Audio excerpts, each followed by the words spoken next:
ভগবান শ্রীরামকৃষ্ণ একদিন তার প্রিয় শিষ্য নরেন্দ্রনাথকে জিজ্ঞেস করলেন, আরে তুই কী হতে চাস?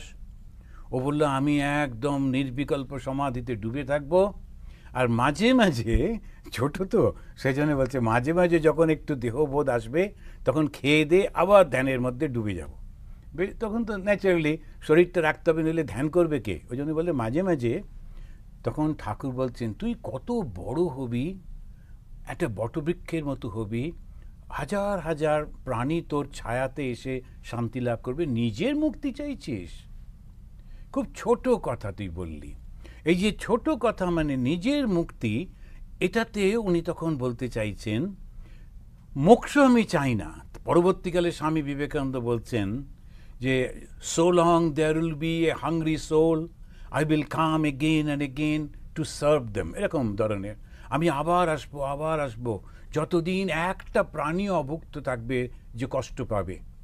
এই হচ্ছে ঠিক ঠিক একেবারে ওই মনটা এত বড় হয়ে যাচ্ছে। এখানে সেটা বলছেন, আমি ঈশ্বরের সমস্ত লীলা দেখব, তার সঙ্গে থাকব, তার সঙ্গে কাজ করব।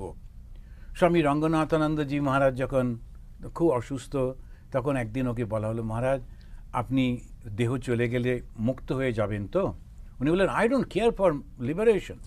কে বলল? আমি মুক্তি চাই না, আমি আবার রামকৃষ্ণ মিশনের ব্রহ্মচারী হব, আবার শাস্ত্র পড়ব, আবার স্বামী বিবেকানন্দের কাজ করব, যত দিন জগতে দুঃখ থাকবে বারবার আসবো আর স্বামীজির কাজ করব। অন্য ধরনের মানসিকতা, নিজের মুক্তি চাইছে না। তো এখানে বলছে, যারা ভগবানকে ভালোবাসে ও নিজের মুক্তিও চায় না, না না আমার যা কষ্ট হয় হোক, কিন্তু আমি ভগবানকে দেখব।